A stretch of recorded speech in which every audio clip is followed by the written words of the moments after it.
La cortinilla, Tania, que no se te olvide. Denme un momento.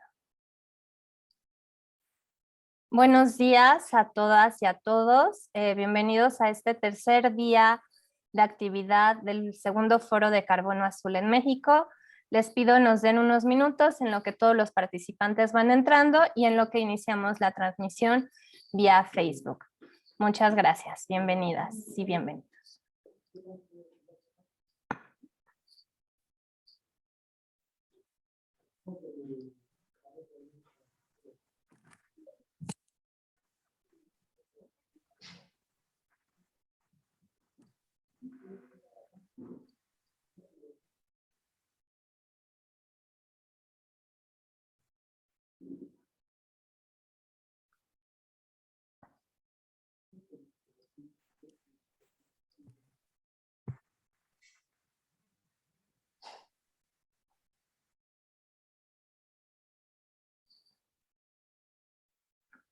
Buenos días a todos y a todas los que se van incorporando a este tercer día de actividad del segundo foro de Carbono Azul.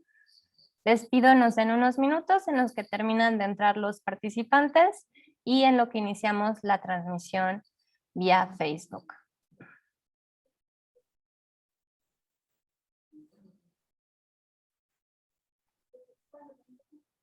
Listo, les comento que ya estamos iniciando la transmisión vía Facebook.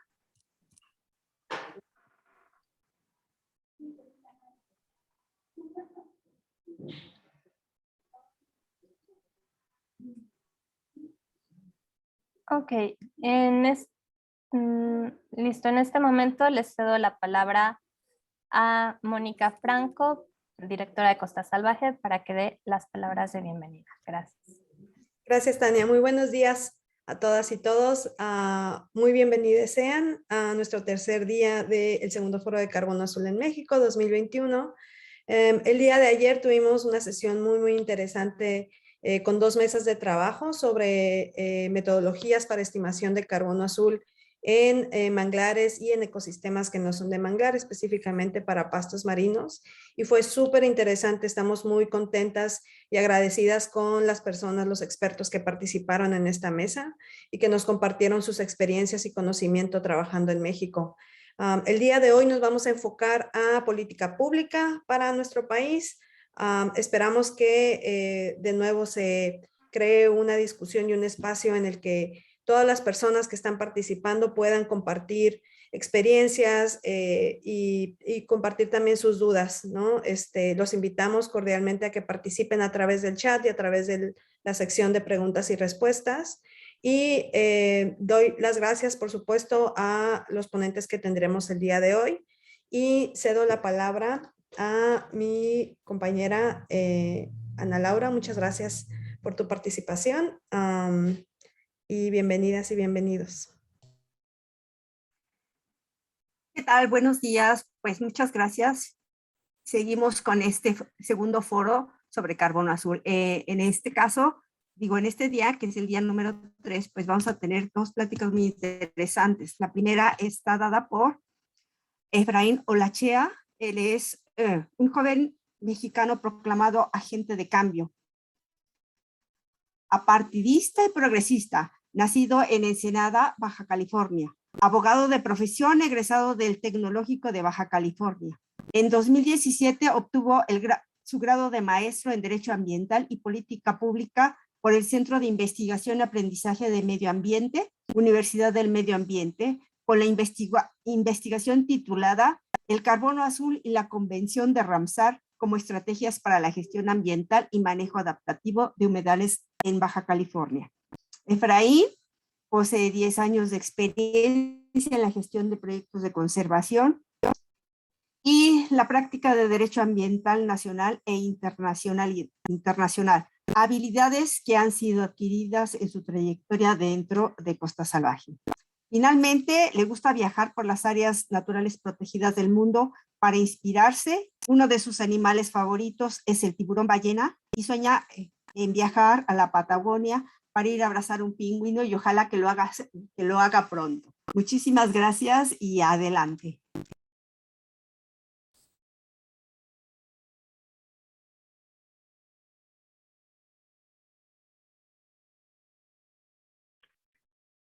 Muy bien, pues muchas gracias, Ana Laura, por esa presentación. Y como bien lo dijiste, mi nombre es Armando Efraín Olachea y yo vengo a presentarles un componente bastante importante y bastante interesante, a lo mejor el más aburrido para algunos científicos, pero a algunos nos apasiona y quiero que también ustedes se apasionen cuando yo termine de exponer, ¿ok? Bueno, pues el tema es políticas públicas y legislación ambiental vinculantes a proyectos de carbono azul en México. Y para iniciar esta plática que les voy a dar, la primera pregunta es cómo está jerarquizada la ley en México. Y les voy a decir que es importante porque cuando nosotros empezamos a estudiar leyes nos enseñan la pirámide de Kelsen y es precisamente cómo están jerarquizadas las leyes, es decir, su cumplimiento. Y la jerarquía significa que, por ejemplo, si un reglamento contradice lo que dice una ley general, pues obviamente la ley general va a prevalecer. Pero si, por ejemplo, al final, en el top de nuestra pirámide está la Constitución y los tratados internacionales en materia de derechos humanos, debajo vamos a encontrar las leyes generales, ya abajo las leyes federales, que aquí, ojo, hay una diferenciación entre las leyes generales y federales. O sea, son iguales porque las dos las expide el Congreso Federal, pero las leyes generales son de cumplimiento para los 3 niveles de gobierno, tanto municipios como las entidades federativas y obviamente la federación. Y las leyes federales son las que tratan sobre un asunto que únicamente es de competencia federal. Por ejemplo, energía, petróleo, educación, todo eso le compete a la federación y por eso son leyes federales. Debajo tenemos los reglamentos de las leyes y las normas oficiales mexicanas, que ahora, por cierto, son estándares, y debajo las leyes y decretos estatales, que pintan todos los gobiernos estatales. Debajo están los reglamentos municipales, las sentencias judiciales, la costumbre, la doctrina, y al final pero en la base de la jerarquización de las leyes, son los principios generales del derecho ambiental, como por ejemplo, el que contamina paga, el que contamina está obligado a hacer la reparación del daño. Esos son los principios generales del derecho. Yo sé que se los pongo el derecho ambiental porque es la materia de la que estamos hablando ahorita, pero aplica en general para todos. Entonces, esa es la importancia de saber que por arriba, que en la pirámide, pues está la Constitución política, pero llama la atención que también los tratados internacionales en materia de derechos humanos y también los tratados y convenios internacionales.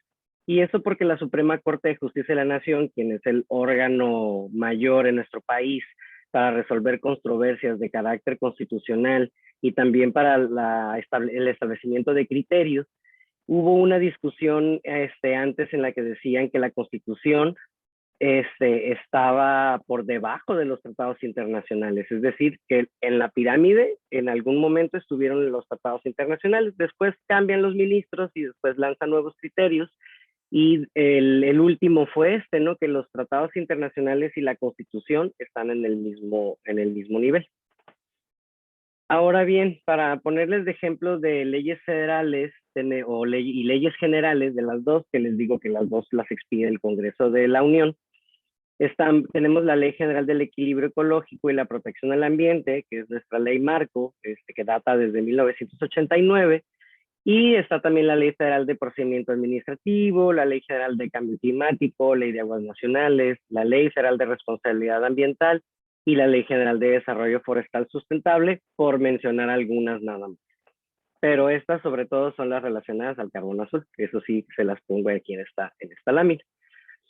Y como reglamentos y normas oficiales mexicanas en materia ambiental, pues también tenemos el Reglamento Interior de la Semarnat, que es bastante importante por el tema de distribución de competencias de los diferentes, de los diferentes órganos desconcentrados de la Semarnat.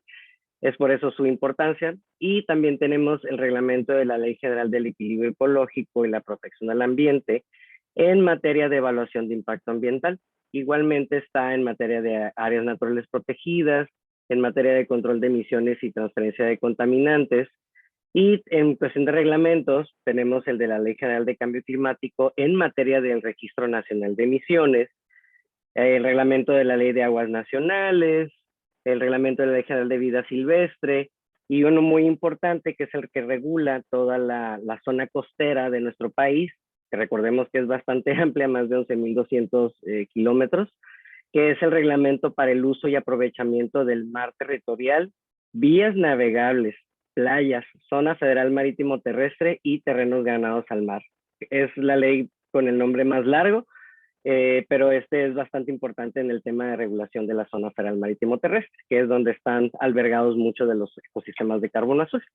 Y por último tenemos dos normas oficiales mexicanas, que más adelante les voy a hablar de ellas, que es la NOM 022 de la Semarnat y la NOM 059 igualmente de Semarnat.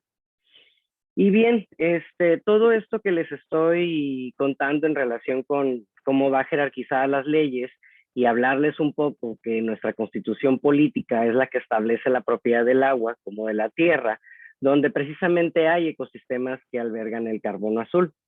Algo muy importante que les quiero mencionar es que en nuestras leyes es bien importante que no, el término carbono azul no existe así tal cual en ninguna ley en nuestro país, pero en instrumentos de política pública, que más adelante también se los voy a mencionar, ya empieza a haber este criterio, este concepto tal cual de carbono azul. Y bueno, también otra diferencia entre las leyes y las políticas públicas es que las leyes son creadas por precisamente un órgano que nos representa a nosotros como ciudadanos, que es en este caso el Congreso de la Unión, dividida por la Cámara alta o baja, dependiendo de dónde se origine la ley, que son la Cámara de Senadores y la Cámara de Diputados. Y las políticas públicas son las que crean los gobiernos para poder atender un problema público. Por ejemplo, en este caso, cambio climático, o en el caso de medio ambiente, pues está el programa sectorial de medio ambiente. Y estas pueden hacer, y hay intervención de la sociedad, es multidisciplinaria, y finalmente esta es la diferencia entre una ley y una política pública. Pero finalmente las políticas públicas también están supeditadas a una ley, que es la ley de planeación, en el que tenemos que ordenar y tenemos que establecer objetivos en la planeación política del país para orientar ciertos objetivos. Entonces de ahí es como esta diferenciación entre las leyes y la política pública. Entonces, después de ese paréntesis, me regreso a lo que establece nuestra Constitución, en el que pues en sí no viene el concepto tal cual, pero el artículo 27 es la que habla sobre toda esta regulación de la tierra, y de ahí viene incluso el reglamento del nombre tan largo, el reglamento de la SOFEMAT, y ahí es como se empieza ya a establecer el marco normativo del carbono azul. Y es por eso que nuestra Constitución nos habla que son bienes propiedad de la nación, los esteros, las marismas, los lagos, riberas, lagunas, cauces de ríos, playas marítimas, de manera muy, muy enunciativa, pero aún así todavía hay más enunciados que hablan sobre ecosistemas costeros, pero precisamente nuestra Constitución sí regula esa parte. Y ahora bien, ahora sí nos vamos a enfocar en qué hay del carbono azul en nuestro sistema jurídico mexicano. Esta lámina que expone lo más relevante que desde mi punto de vista existe en términos de carbono azul.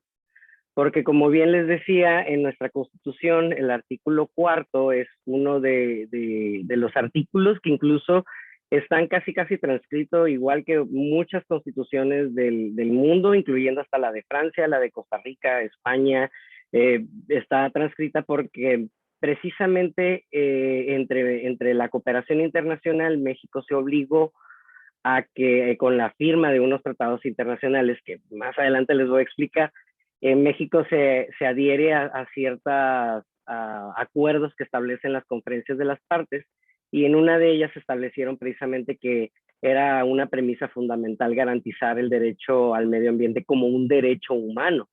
Y por eso es que México reforma su constitución para que el artículo 4 establezca que toda persona tiene derecho a un medio ambiente sano para su desarrollo y bienestar, y que el Estado garantizará el respeto a este derecho, el daño y deterioro ambiental, generar responsabilidad para quien lo provoque, que este es el principio que les comentaba al inicio de la pirámide, ¿no? Que las leyes se basan en principios, que es el principio de el que contamina paga, que viene del protocolo de Kioto.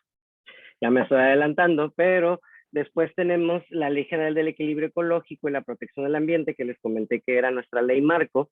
En su artículo 13 bis, este artículo, curiosamente, como dato curioso, apenas fue adicionado en el en abril del 2008. O sea, apenas en abril del 2008 tuvimos la definición de ecosistemas costeros, porque al momento de leer la exposición de motivos hablaba que aún pues que no habría como una precisión sobre los ecosistemas y que hacía falta que nuestra ley marco estableciera el concepto de ecosistemas costeros. Entonces, acto B, se lanza esta definición que es meramente enunciativa.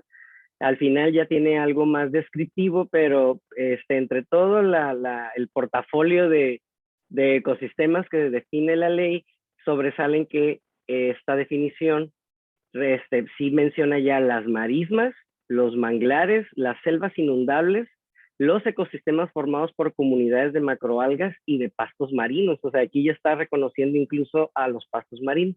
Que por cierto, después que tengan oportunidad, si tienen un billete de 500 pesos, al reverso viene una imagen de la ballena muy bonita de Laguna San Ignacio, y abajo con letras muy pequeñitas aparece precisamente reconociendo los ecosistemas costeros y de pastos marinos en ese billete. Se van a sorprender, que fue después de la reforma de la Ley General del Equilibrio Ecológico, adicionando este artículo. Entonces ya el gobierno empieza a tener un poquito más de visibilidad sobre la importancia de los ecosistemas costeros, lo cual a mí me parece bastante perfecto. Y bien, tenemos la norma oficial mexicana, la NOM 022 de la Semarnat, que es precisamente la que nos habla de las especificaciones para la preservación, conservación, aprovechamiento sustentable y restauración de los humedales costeros en zonas de manglar, que aquí estamos hablando otra vez de ecosistemas de carbono azul. La NOM 059, que es la norma que hace protección ambiental para las especies nativas de México de flora y fauna silvestres, pero en particularmente el anexo normativo 3 de esta norma oficial mexicana es la que establece la lista de especies en riesgo.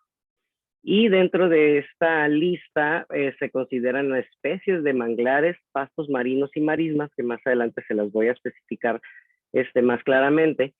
Y después tenemos la Ley General de Desarrollo Forestal Sustentable, en el que el artículo 7 nos establece que se incluyen todos los tipos de selva de manglar y palmar de la clasificación del INEGI, que aquí ya nos manda a un instrumento de consulta. Y el artículo 3, la fracción 29, que establece como que para promover el manejo forestal sustentable a fin de contribuir a mantener e incrementar los acervos de carbón. Entonces aquí también está no solamente haciendo una descripción de nuestros ecosistemas, sino también está validando la función ambiental, que en este caso es como acervos de carbono. De igual manera, en la Ley General de Vida Silvestre tenemos el famoso artículo 60 ter, en el que queda prohibida la remoción, relleno, trasplante, poda o cualquier obra o actividad que afecte la integralidad del flujo hidrológico del manglar, del ecosistema y su zona de influencia.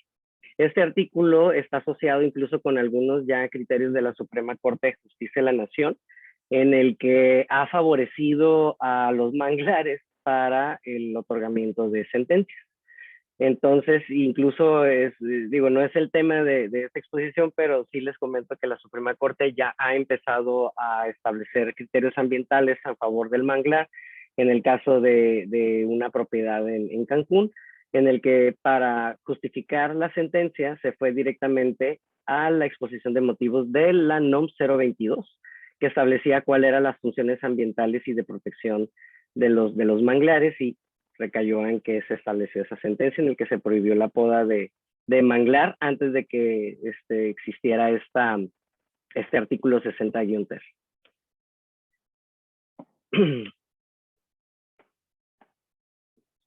En el caso particular de manglares, les decía precisamente que la NOM 059, que es la norma oficial mexicana que establece la lista de especies en riesgo en nuestro país, pues, ¿qué hay, no, del carbono azul? De los manglares, en México predominan 4 especies que están incluidas en esta NOM 059, que es el mangle rojo o colorado, el mangle blanco, el mangle negro o prieto o el mangle botoncillo.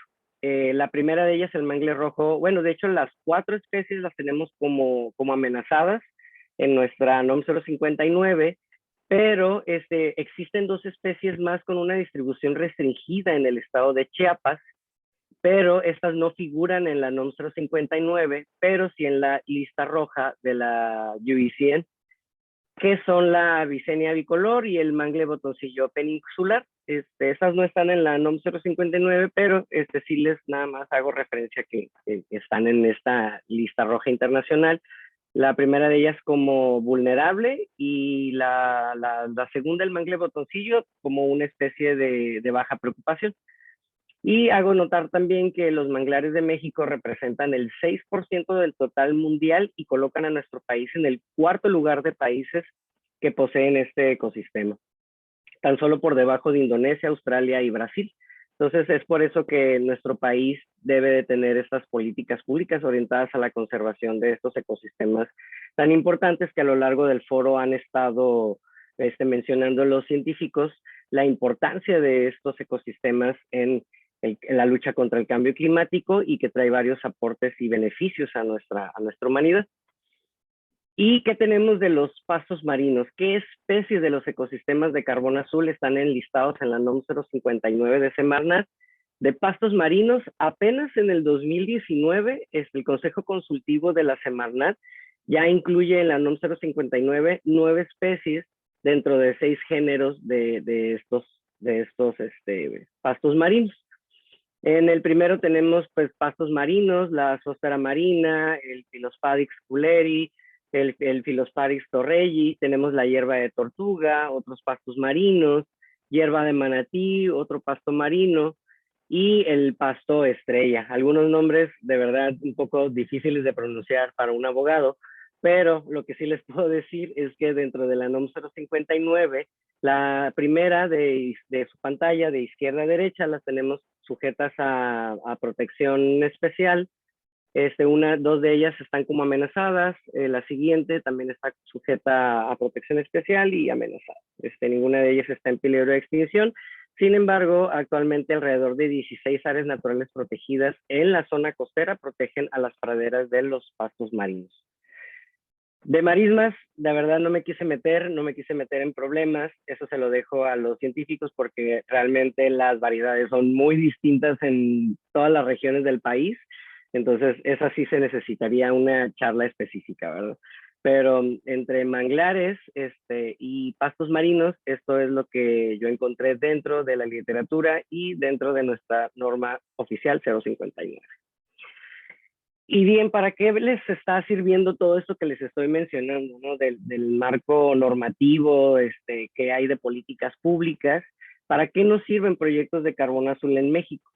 Pues básicamente porque los estándares de certificación de carbono han establecido un amplio surtido de normas a las que deben atenderse los proyectos, así como algunos criterios que deben de cumplir.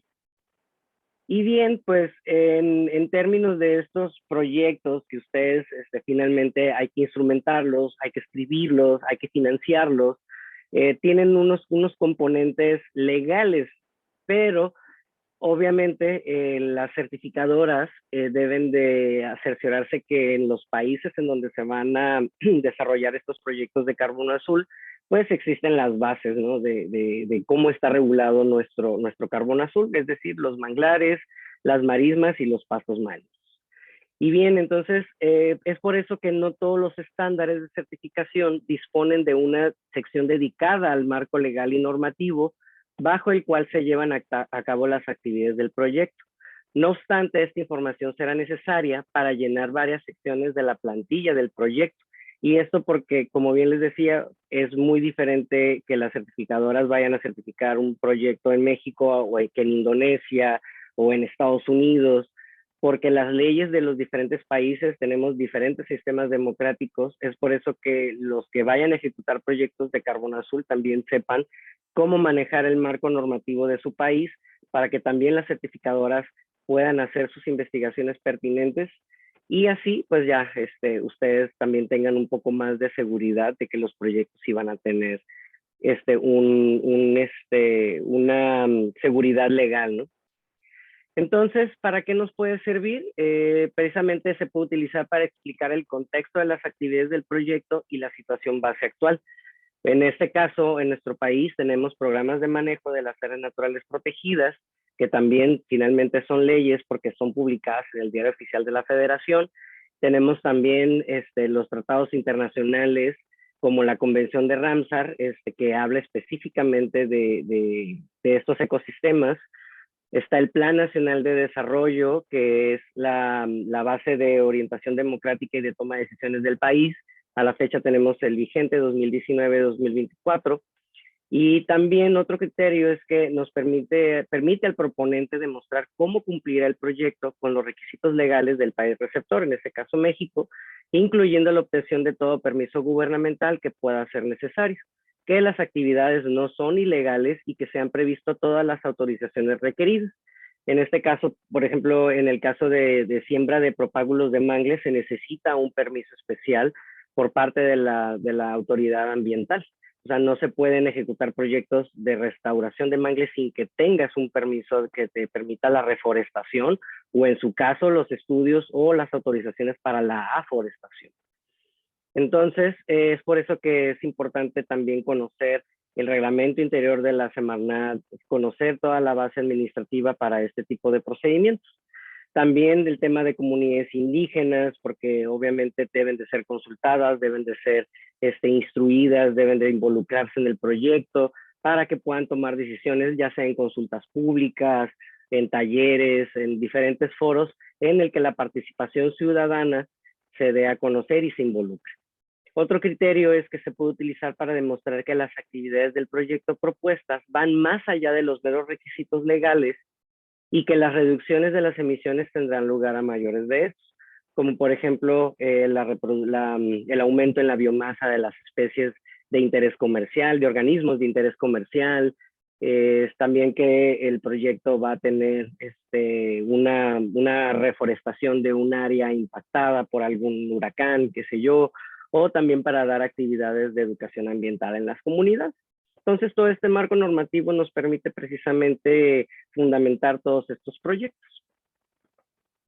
Ahora bien, ¿qué convenios vinculados están vinculados legalmente a la conservación de los ecosistemas de carbono azul? México ha firmado 77 tratados internacionales o acuerdos en materia de medio ambiente. Son demasiados, sin embargo, estos son los que, desde mi punto de vista, son los necesarios para conocer el marco legal de los ecosistemas de carbono azul, marismas, manglares y pastos marinos. Entre los derechos humanos se destaca el de un medio ambiente sano, que es el que les comentaba en el artículo 4 constitucional, e identifica los tratados internacionales como vinculantes en el país. Y esto no lo digo yo, esto precisamente lo dice la Secretaría de Gobernación en su guía de tratados promulgados y otros instrumentos internacionales vigentes suscritos por México.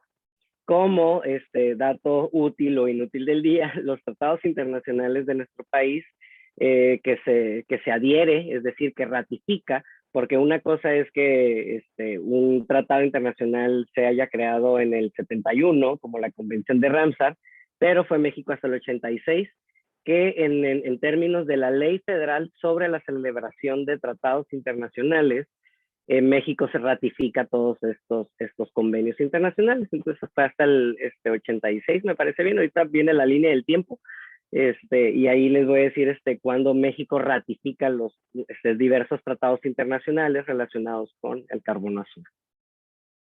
Entonces, todos estos tratados internacionales, de modo que en ciertos casos representan el marco jurídico para el establecimiento de legislación y de políticas. Es decir, que México, cuando firma estos tratados internacionales, en su articulado muchas veces vienen implícitas obligaciones como precisamente armonizar el marco normativo para permitir la conservación de ciertos ecosistemas, como fue el caso de la Convención de Ramsar. Y aquí es lo que les hablaba de la línea del tiempo, de los principales acuerdos vinculados o vinculantes al carbono azul, que son ratificados por México, es decir, que pasaron por la Cámara de Senadores y dijeron sí, ratificamos, aprobamos que México se ratifique este acuerdo, y es entonces cuando ya el secretario de Estado, con la autorización del presidente de la República, firma estos tratados internacionales. E iniciamos en 1986 ratificando la convención relativa a los humedales de importancia internacional, especialmente como hábitat de especies acuáticas. Está firmado en Ramsar, Irán, en el 2 de febrero de 1971, pero como el nombre está muy largo, lo conocemos como la Convención de Ramsar, precisamente por la ciudad en donde se firmó, en Ramsar, Irán, el 2 de febrero de 1971, que, por cierto, ese mismo día se celebra no solamente el Día de la Marmota, también se celebra el Día Mundial de los Humedales cada año. Entonces, en 1986, cuando ratificamos este tratado internacional, pasan los años y sale la resolución 13.14, que esta, de verdad, ahorita les voy a hacer un paréntesis también relacionada con esta resolución, porque es importante que cuando tengan una oportunidad lo anoten, se la dejen de tarea, porque es la que precisamente habla sobre el carbono azul. Y recordemos que la Convención de Ramsar es la que trata sobre humedales internacionales, pues está asociada con la conservación de estos ecosistemas de carbono azul. 2 años después, México ratifica el Protocolo de Montreal, que es el que establece ya una problemática, todo el tema de emisión de contaminantes. Y recae entonces la Convención de Viena para la protección de la capa de ozono. Y en ya establece cuáles son los gases de efecto invernadero, cuál es la problemática que atiende esta convención, que es precisamente evitar las emisiones contaminantes a la atmósfera. Después, en 1993, es cuando México entra al Convenio sobre Diversidad Biológica. Recordemos que el Convenio sobre Diversidad Biológica recae las metas Aichi, que son 11 metas que pues, han tenido resultados modestos, y pues obviamente en una de las conferencias de las partes dijeron como que necesitamos hacer algo más fuerte ahora sí ya en temas de cambio climático, que las metas de Aichi ya quedaron obsoletas, mejor hagamos ya la Convención Marco de las Naciones Unidas sobre Cambio Climático. Y fue así como surge esta convención, que trata ya ahora sí de manera global, porque ya empezó a existir ciencia relacionada con el tema de cambio climático, y decidieron ahora sí poner cartas en el asunto. Y después, 7 años después, bueno, más bien el Protocolo de Kioto se firma en 1998, pero entra en vigor en el año 2000. México se adhiere a él, y en el Protocolo de Kioto es precisamente donde surgen estos proyectos de mecanismo de desarrollo limpio, que surgen en la COP3. Y precisamente en México tenemos este mecanismo de desarrollo limpio, que es un proyecto que lidera Semarnat, y más adelante les voy a hacer una diferenciación entre esto y el mercado regulado.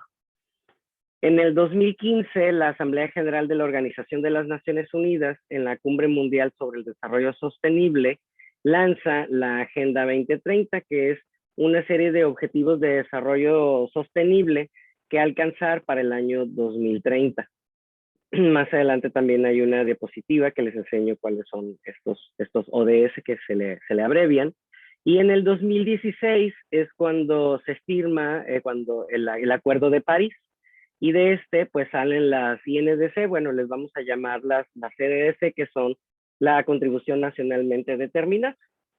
Entonces, todo esto se asocia a lo que es la regulación del carbono azul, y que también es marco normativo en nuestro país, porque obviamente los ratificamos con la venia de la Cámara de Senadores. Les hablaba precisamente de esta resolución 13.14, que habla sobre la promoción de la conservación, restauración y gestión sostenible de los ecosistemas de carbono azul.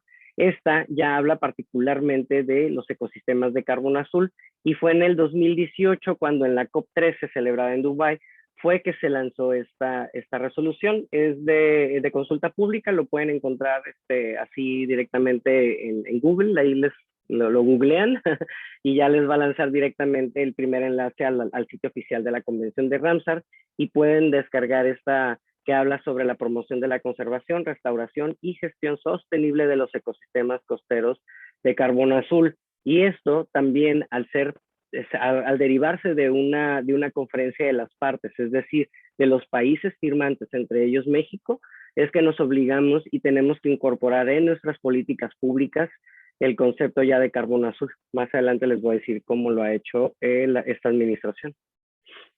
Y bien, del marco conceptual del mercado de carbono en México, yo solamente les voy a hablar que fueron creados inicialmente para permitir el intercambio de emisiones o de medidas de reducción de emisiones expresadas en toneladas equivalentes a dióxido de carbono entre distintas entidades.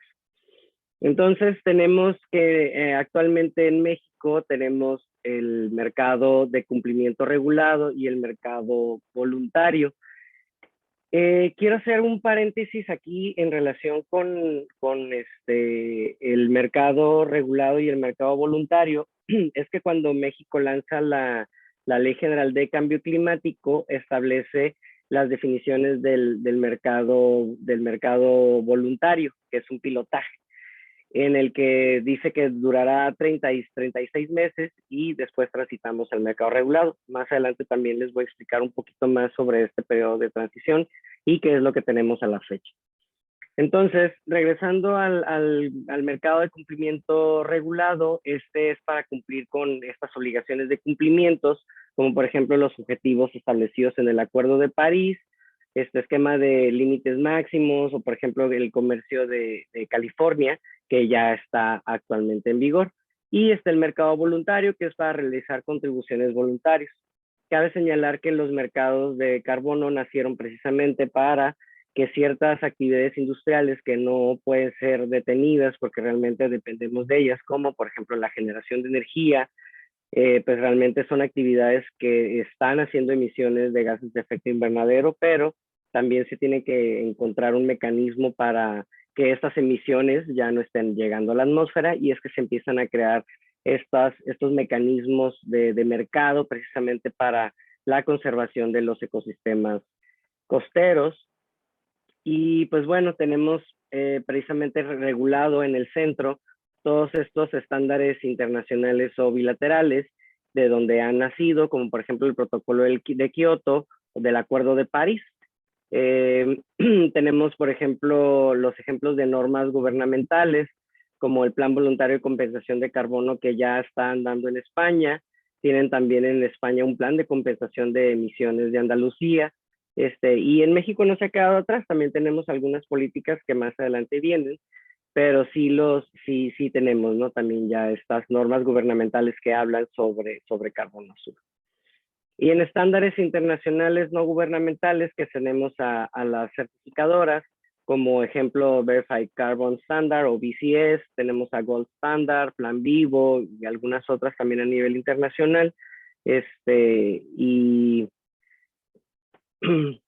pues finalmente todo este término de mercados que dicen que los esquemas de reducción de emisiones de gases de efecto invernadero por medio de un comercio de emisiones entre estados soberanos, que es el gobierno, o los actores del sector privado, que yo les decía, ¿no? Precisamente cómo es el tema de compensación. Hay actividades industriales que no pueden detenerse, como la generación de energía, que muchas veces está subrogada con todo este tema de la reforma energética al sector privado, que en este caso es la industria, pero finalmente como es una actividad regulada por el gobierno, la creación de energía es solamente un tema de competencia federal, también el gobierno tiene que buscar este tipo de mecanismos para reducir esos gases de efecto invernadero, porque como nos adherimos al protocolo de Kioto, pues ahora tenemos que cumplir estas metas al 2030.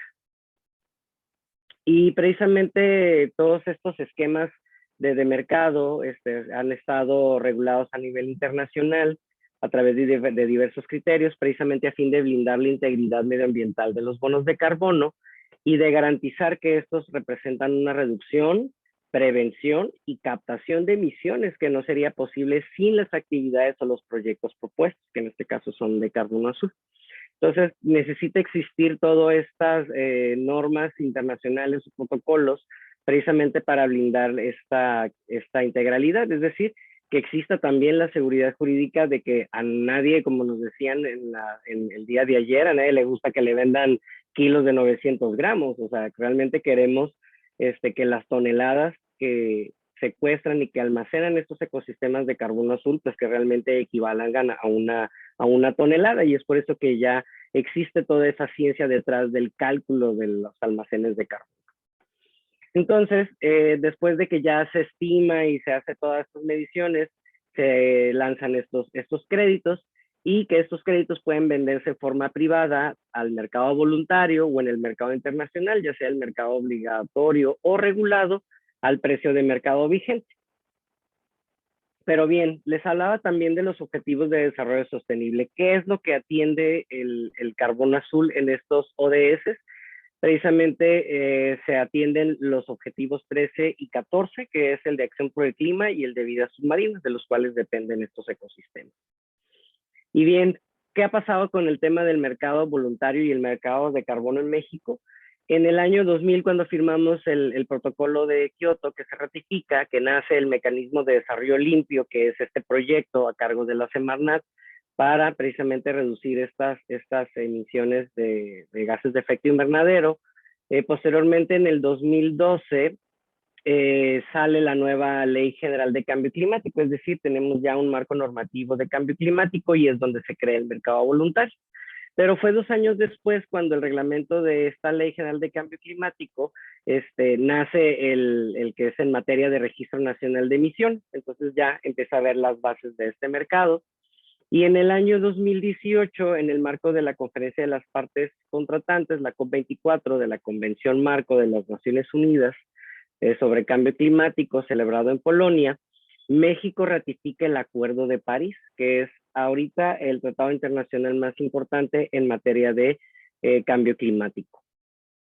Después, en el año 2018, salen reformas a la Ley General de Cambio Climático, y es donde en el artículo 2 transitorio de esta ley nace el mercado, o más bien acotan que el mercado voluntario tendrá un pilotaje de 36 meses.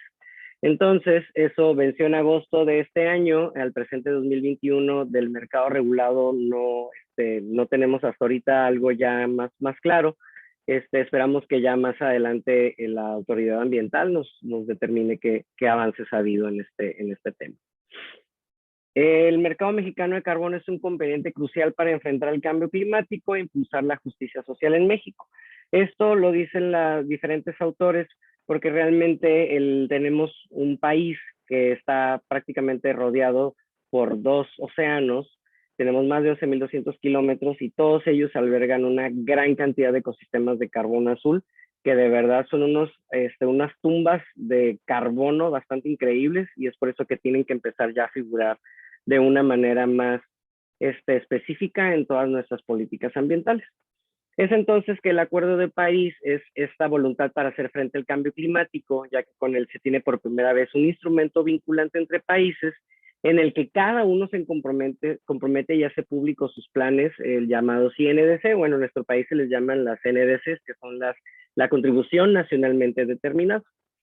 Y se centra notablemente en la adaptación y los impactos del cambio climático, reconociendo el importante papel que desempeñan los ecosistemas marinos en la regulación del clima y en la absorción de las emisiones antropogénicas de dióxido de carbono. Es entonces que, como bien les mencionaba, en el Día Internacional de la Tierra, el entonces Rafael Paquiano Alamán, que era el ex titular de la Semarnat, firmó el Acuerdo de París adoptado en la COP21 en representación del entonces presidente Enrique Peña Nieto el 22 de abril del 2016. Esto fue un hito en México para la modernización de nuestra legislación ambiental, porque obviamente al convertírsela en nuestro país, tenemos ya regulación de primer mundo, porque básicamente fueron varios países los que la firmaron. Esta imagen que se ve un poco borrosa, una disculpa, pero era importante porque a través de Zoom, ante la ONU, el canciller Marcelo Ebrard declaró en febrero de 2021 que México reafirma su compromiso para combatir el cambio climático con una prioridad y reitera su voluntad de trabajar conjuntamente para encontrar soluciones globales, multidimensionales y estructurales a las problemáticas ambientales para construir sociedades más igualitarias, más sostenibles y más resilientes. Esto fue lo que dijo nuestro canciller Marcelo Ebrard. Entonces, esto va asociado a que los países firmantes de la Convención Marco de las Naciones Unidas sobre Cambio Climático suman sus esfuerzos y acciones para cumplir con el objetivo global de reducir estas emisiones de gases de efecto invernadero a un nivel de no aumentar la temperatura planetaria por encima de los 2 grados centígrados, y busca además promover estos esfuerzos adicionales para que también el calentamiento global no supere los 1.5 grados centígrados.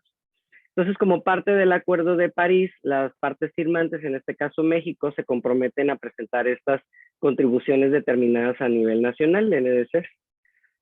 Y pues cada 5 años en las que se indiquen sus estrategias nacionales para la acción climática, y asimismo deben de presentar un proceso de revisión destinado a aumentar sus objetivos de forma continua. Esto mismo lo establece los artículos 4.3 y 4.9 del Acuerdo de París. Y México es el primer país latinoamericano comprometido en reducir en 25% sus emisiones de gases de efecto invernadero y hasta 51% las de carbono negro al año 2030. Entonces destaca que uno de los acuerdos suscritos en cada contribución nacionalmente determinada de cada país contempla la calidad del aire debido a que afecta de forma directa el desarrollo físico y químico de cada ser en el planeta. Entonces, entre las políticas públicas y estrategias nacionales relevantes y transversales a la conservación de ecosistemas de carbono azul, las políticas públicas ambientales nacen precisamente de políticas como la de Yellowstone, que fue el primer parque nacional en todo el mundo, y con este se inician precisamente esas iniciativas como el Protocolo de Kioto, y México, en cumplimiento del Acuerdo de París, lanza su contribución determinada a nivel nacional en el año 2020, esperamos la de 2025, y precisamente esta ya establece, por ejemplo, que en uno de sus ejes, la conservación de los ecosistemas de carbono azul. Ahí específicamente ya tenemos ahora en nuestras políticas públicas el concepto tal cual de carbono azul, estableciendo precisamente como línea de acción promover el incremento y permanencia de reservorios de carbono, haciendo énfasis en el carbono azul. Aquí ya está, lo establece y lo liga directamente a los cumplimientos de los ODS. Y posteriormente, bueno, fue otro instrumento importante para proyectos de carbono azul, es la sexta comunicación nacional y el segundo informe bienal de actualización ante la Convención Marco de las Naciones Unidas sobre el Cambio Climático. También otro instrumento importante es que en el año 2005 lanza la Secretaría de Medio Ambiente un acuerdo por el cual se expiden los procedimientos para la emisión de cartas de aprobación de proyectos de reducción o captura de emisiones de gases de efecto invernadero. Este acuerdo, publicado en el Diario Oficial de la Federación, es importante porque la Secretaría es quien debe de autorizar los proyectos de carbono azul para efectivamente validar y contabilizar que estas emisiones están efectivamente siendo, pues ahora sí que contabilizadas dentro de nuestras NDCs. Es entonces que nuestro programa sectorial derivado del Plan Nacional de Desarrollo vigente de este sexenio nos habla también sobre diseñar e implementar estrategias de restauración y conservación de ecosistemas marino-costeros que potencien la captura de carbono azul. Ya nuestro Promarnat vigente habla sobre ecosistemas específicos de carbono azul. Tenemos otros que no hablan de carbono azul, pero que son relevantes, como el Programa Especial de Cambio Climático, que también nos habla de estos objetivos prioritarios para reducir gases de efecto invernadero. Tenemos la Estrategia Nacional de Cambio Climático, Visión 10-20-40, que es decir, 10-20-40 años, que aún es vigente, y también la Estrategia Nacional sobre Biodiversidad de México y Plan de Acción 2016 y 2030, que establece también líneas de acción muy puntuales para carbono azul. En términos de retos y perspectivas de la regulación del carbono azul en México, pues nuestra legislación ambiental data de los años 70 y a pesar de ser actualizada, no avanza a la misma velocidad que la ciencia y tecnología. Si bien contamos con regulación específica, aún falta incorporar el concepto de carbono azul y su ciencia de secuestro y almacenamiento de CO2 en nuestras leyes y políticas públicas ambientales. Entonces, nuestro marco regulatorio en materia de carbono azul tiene retos inmediatos de actualización, armonización, complementación e implementación que resolver para transitar y garantizar precisamente ya a un mercado regulado que, como bien les mencioné, pasó su prueba piloto. ¿Qué hace falta aún en términos de política pública y regulación del carbono azul en nuestro país? Pues varios de los socios han manifestado recurrentemente en foros, en conferencias, incluso en el primer foro de carbono azul, crear un estándar que antes se llamaban normas oficiales mexicanas. Ojo, la ley de metrología se abrogó y lanzan una nueva ley de estándares, por eso ahora se llaman estándares. Y pues esa es la principal necesidad, crear una norma oficial mexicana, o ahora llamada estándar, que nos pueda dar los lineamientos y las guías y las directrices desde el punto de vista legal de cómo poder llevar a cabo los proyectos relacionados a carbono azul. También hace falta el establecimiento del proceso para la determinación, cuantificación y certificación de CO2 en ecosistemas de carbono azul. Y bien, también uno de los retos, y tenemos ya estos manuales de carbono azul, como el manual para la creación de proyectos de carbono azul en Europa y el Mediterráneo. Tenemos los métodos para evaluar las existencias y los factores de emisión de carbono en manglares, marismas y pastos marinos, y el más reciente en este año publicado, el protocolo para la medición, monitoreo y reporte de la estructura, biomasa y reservas de carbono de los manglares. Estos instrumentos muy bien pueden ser la línea base para crear protocolos tropicalizados en nuestro país.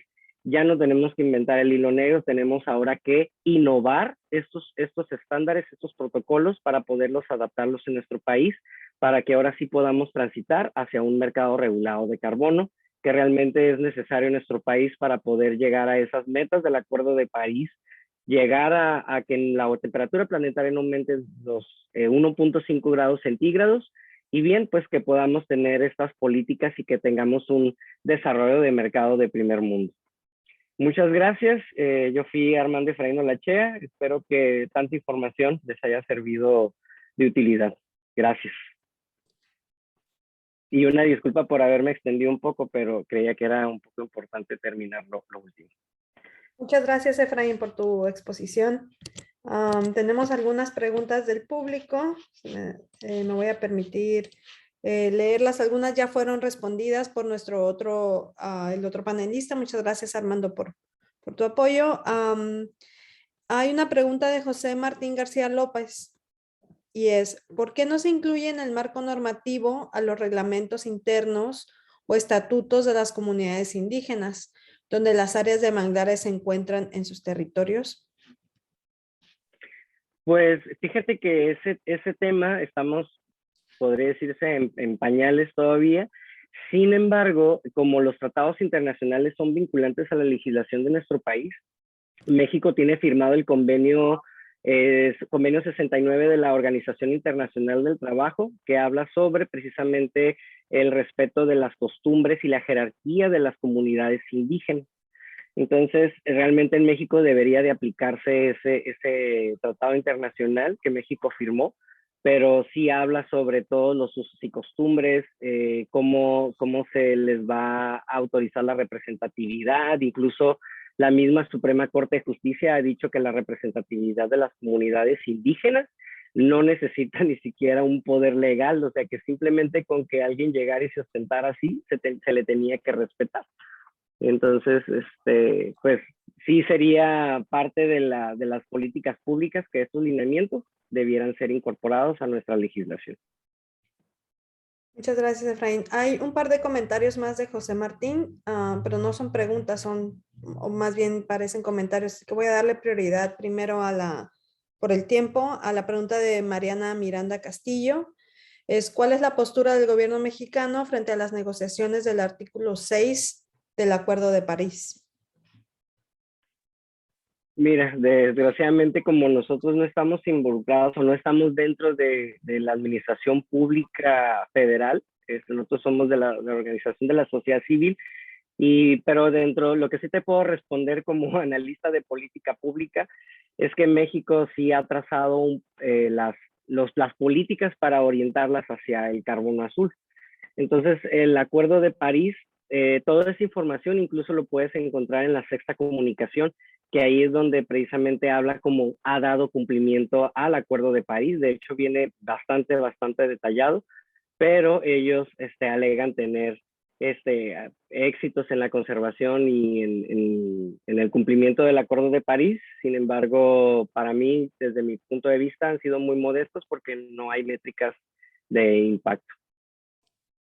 Gracias, Efraín. Entonces, creo que sí nos da tiempo de leer uno de los comentarios de José Martín, y es En términos de propiedad del artículo 5 de la Ley General de Desarrollo Forestal Sustentable, se precisa que la propiedad de los recursos forestales comprendidos dentro del territorio nacional corresponde a los ejidos, las comunidades, los pueblos y las comunidades indígenas, personas físicas o morales, entre otros, que sean propietarios de los terrenos donde se ubiquen dichos recursos.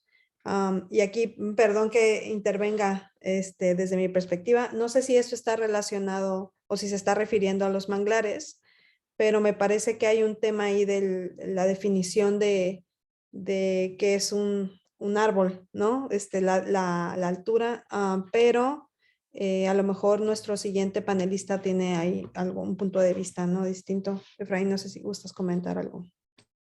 Sí, realmente ha estado muy polarizado el tema de la propiedad, sobre todo donde se ubican los manglares, porque como en México es el único país del mundo que tiene esta figura complicada llamada ejido, es muy difícil de comprender porque históricamente pues no teníamos no teníamos tecnología de medición tan precisa como del GPS como ahora, que antes pues era con mulas, se delimitaba y pues en ese entonces se delimitaba erróneamente ecosistemas costeros como parte de la superficie de los títulos o de los certificados parcelarios que emitía la Secretaría de la Reforma Agraria en ese entonces. Entonces así se escribían y como estamos hablando de épocas de la Revolución cuando nace el ejido, pues precisamente empieza a haber este conflicto entre lo que decía el reglamento federal y la Constitución y lo que decían los certificados parcelarios y luego alegaban lo que decía el artículo 27 constitucional. Entonces, más bien, ese artículo fue un artículo muy amnístico, de amnistía, como respetarles ese uso histórico de los ecosistemas costeros en los ejidos, porque es muy complicado. Ha habido unos conflictos grandísimos en nuestro país por ese tema y muchas veces el gobierno cede, ¿no? Y decir, no, pues sabes que los manglares donde están los ejidos, pues es tuyo, ¿no? Porque no se quieren meter en conflictos con ejidos que de repente sí son bastante bravos, sobre todo en la comunidad del sur del país, y que defienden bastante sus recursos naturales, lo cual hacen bien, desde mi punto de vista. Gracias, Efraín. Última pregunta. Desde la perspectiva de la política pública nacional, ¿qué hace falta para integrar carbono azul en el mercado regulado? Básicamente, insisto mucho en esta norma oficial mexicana o un estándar. Generalmente todos estos estándares son los relacionados para que el país pueda establecer estos protocolos o poner la ciencia al servicio de las leyes. Precisamente las normas oficiales nacen de toda la ciencia que ya hay detrás de la regulación de ciertos casos, como en este caso del carbono azul, en el que ya existe la ciencia.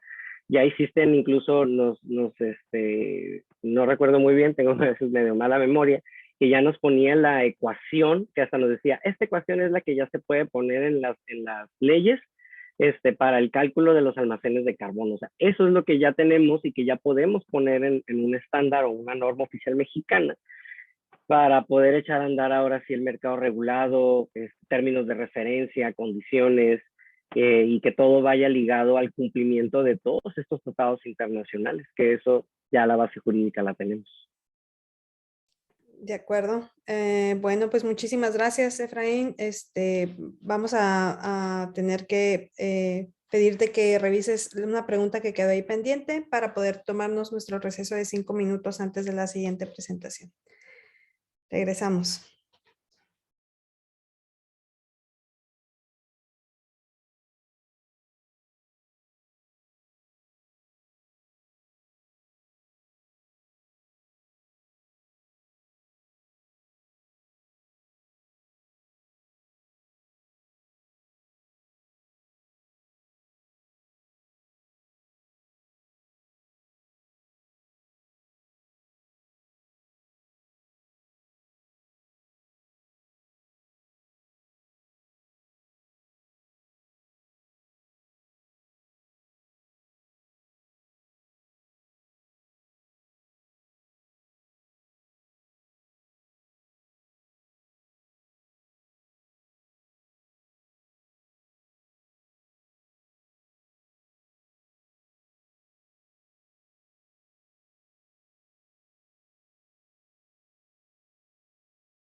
estoy enamorado de la vida cuando camino alrededor de esta tierra prometida, porque si se calla el canto, calla la vida.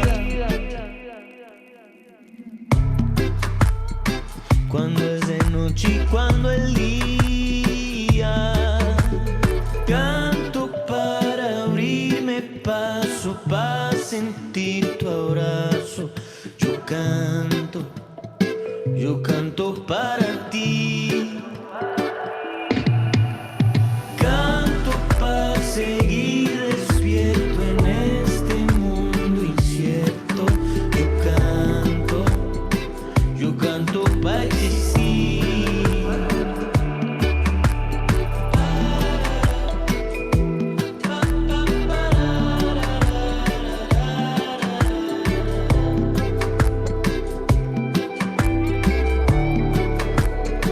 Yo canto porque el sol me canta en las mañanas, como canta el picaflor a la orquídea entre sus ramas.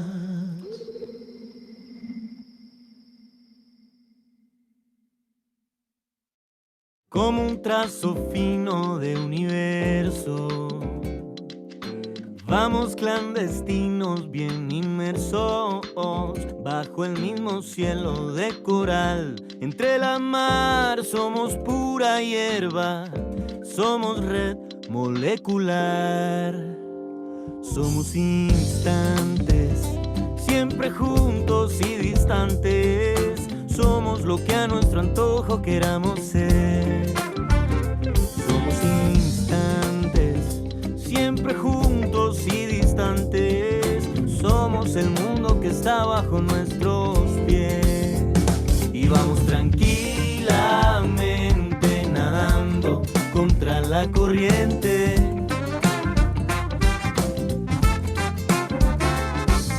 Lentamente, sin dejar que nos encuentren.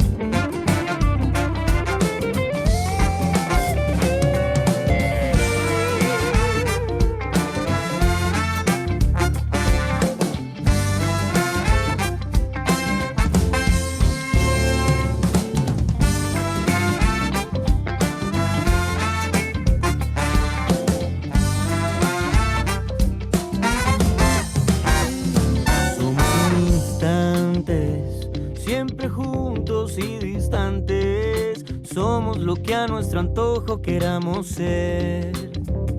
Somos instantes, siempre juntos y distantes, somos el mundo que está bajo nuestros pies.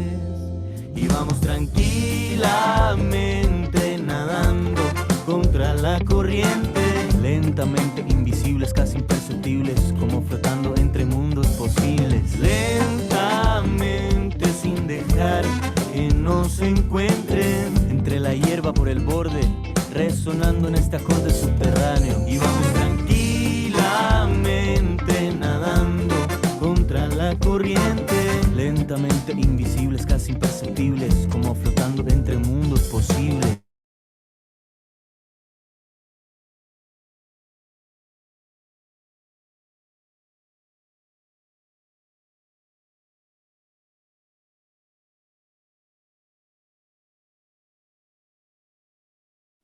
Listo, buenas tardes, espero hayan regresado de un pequeño receso con la pila renovada. Listos para la segunda sesión del día de hoy y le voy a ceder la palabra a Ana Laura del Comité Mexicano de Manglares para que presente a nuestro segundo ponente. Gracias. ¿Qué tal? Buenas tardes. Pues ahora vamos a tener a nuestro segundo ponente, que es el ingeniero José Armando Alanís de la Rosa, que es gerente del Sistema Nacional de Monitoreo Forestal, de la Comisión Nacional Forestal. El ingeniero Alanís tiene especialidad en evaluación y abastecimiento. Egresado de la División de Ciencias Forestales de la Universidad Autónoma de Chapingo, ha tenido la oportunidad de estudiar el desarrollo e implementación de estándares de formulación de proyectos forestales de carbono, entre los que se encuentran los relativos al carbono azul y de manera particular relacionados con proyectos de conservación y restauración de manglares. Actualmente coordina los esfuerzos para la contabilidad de emisiones de gases de efecto invernadero en el sector forestal, en el cual se incluyen los ecosistemas forestales. Dentro de sus actividades recreativas, pues le gusta mucho leer y la natación. Muchísimas gracias por estar aquí con nosotros, ingeniero, y pues le cedo la palabra. Muchas gracias. Muchas gracias, Ana Laura, y muchas gracias a los organizadores del evento por invitarnos a participar en esta sesión que para nosotros es muy relevante. Si me permiten, voy a compartir una presentación. Por favor, díganme si la pueden ver. Ya la veo. Perfecto. Y se ve muy bien. Gracias. Sí, bueno, la intención de esta plática breve, en realidad, es abordar el tema del carbono azul como parte de una estrategia de mitigación para el cambio climático y su contribución a las metas nacionalmente determinadas. Con la idea, pues, de presentarles cómo se inserta esto dentro de las políticas públicas a nivel general, y platicarles un poco también de cómo podría ser posible desarrollar algunos proyectos de mitigación del cambio climático asociados a la conservación y restauración del carbono azul. Bueno, en principio comentarles algo que es muy importante. Efraín anteriormente en su presentación hizo una reseña muy importante sobre los instrumentos legales que norman el quehacer institucional o nacional con relación a la mitigación del cambio climático, y entre esos uno de los elementos más importantes justamente son estas contribuciones determinadas a nivel nacional o contribuciones nacionalmente determinadas, que prácticamente todo mundo conocemos como NDC por sus siglas en inglés. Estas contribuciones, estas NDC, son una parte fundamental del Acuerdo de París, porque básicamente lo que establecen ahí son los compromisos que asumen los países parte de la convención, justo para lograr el objetivo de que la temperatura no sobrepase, o este aumento de la temperatura no sobrepase los 2 grados centígrados, o idealmente, deseablemente, el 1.5 grados centígrados, a fin de no tener consecuencias irreversibles, ¿no? en el sistema climático. Y estas contribuciones nacionalmente determinadas deben ser preparadas por cada país, tomando en consideración sus circunstancias nacionales, y pues cada país establece hasta dónde quiere llegar.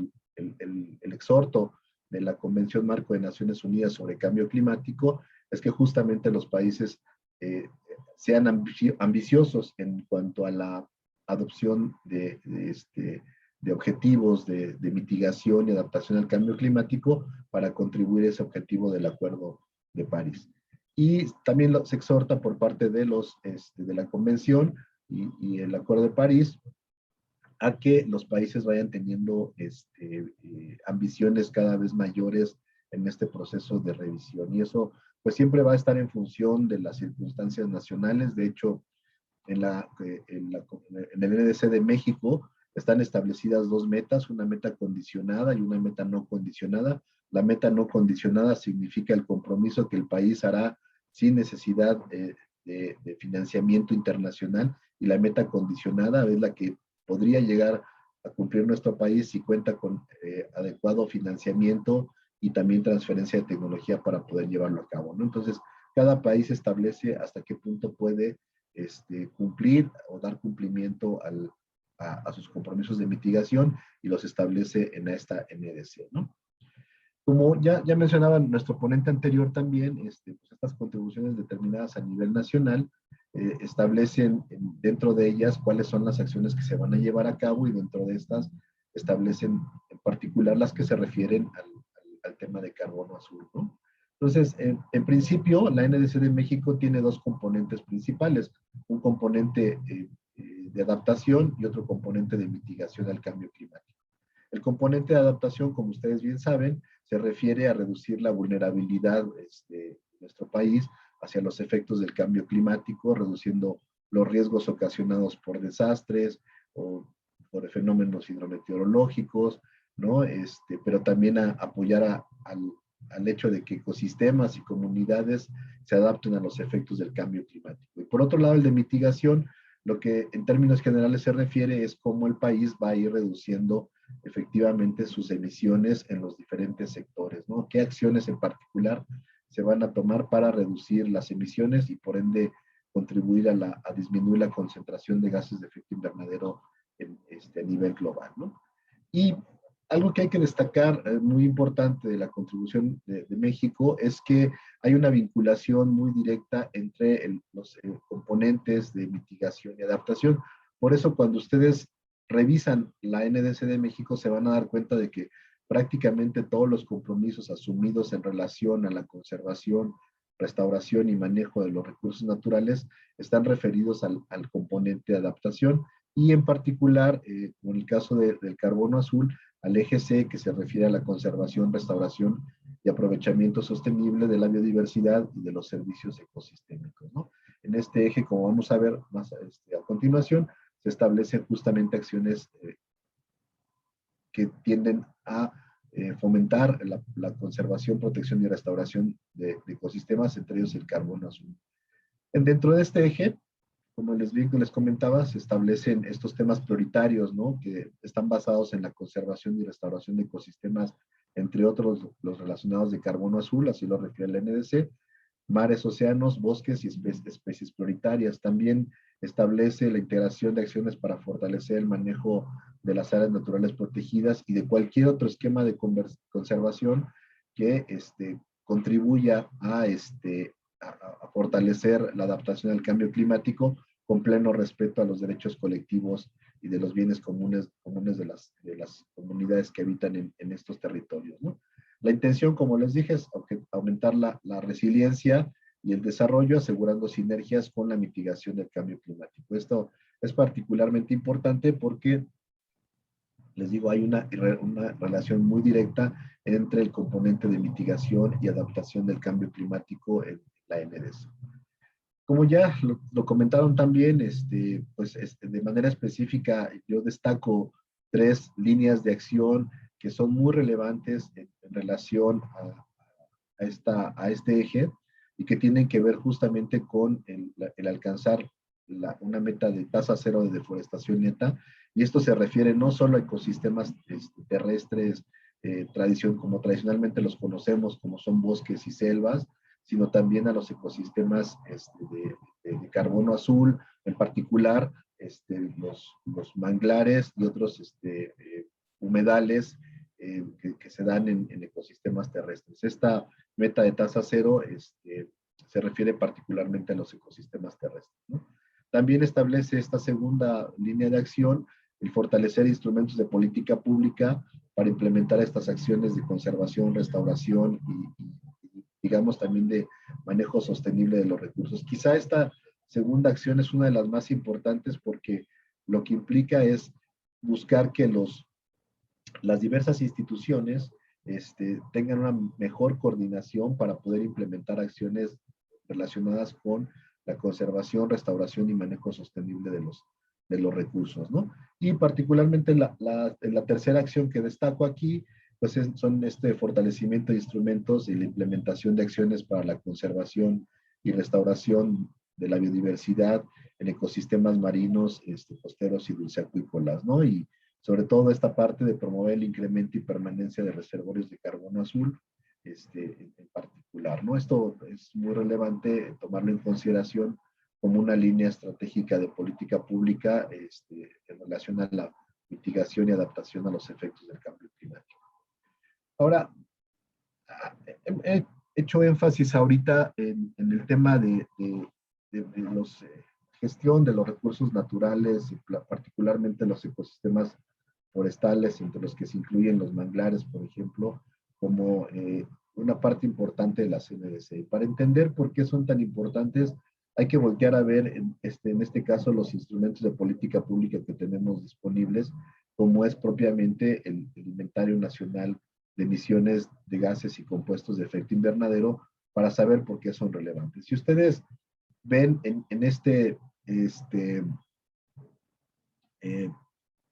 en este gráfico, si ustedes pueden ver en este gráfico, vamos a ver dos cosas muy relevantes aquí, ¿no? Por un lado, vamos a ver todo lo que se refiere a las emisiones que son generadas en el contexto nacional por cada uno de los sectores. Y por otro lado, vamos a ver todo lo que se refiere a las absorciones que suceden en nuestro territorio, en particular gracias a la conservación de los ecosistemas forestales. Entonces, aquí quiero destacar que, por ejemplo, el sector de los ecosistemas terrestres, incluido también la agricultura y la ganadería, son responsables hasta el último inventario más o menos como del 20% de las emisiones de gases de efecto invernadero a nivel nacional. El reciente actualización de este inventario habla que es más o menos el 19%. Por cierto que este nuevo inventario se acaba de publicar y de presentar apenas el viernes pasado por parte del INEC, y ya tiene toda la información actualizada hasta el año 2019, lo cual es un esfuerzo muy relevante, ¿no? Entonces, regresando a esto, lo que podemos ver es que las emisiones del sector de tierras, por así decirlo, tienen una contribución más o menos puede decir, menor al 20%, ¿no? Pero también lo que podemos ver es que gracias a la conservación de los ecosistemas forestales, tenemos una absorción que equivale a más del 20% de las emisiones totales nacionales.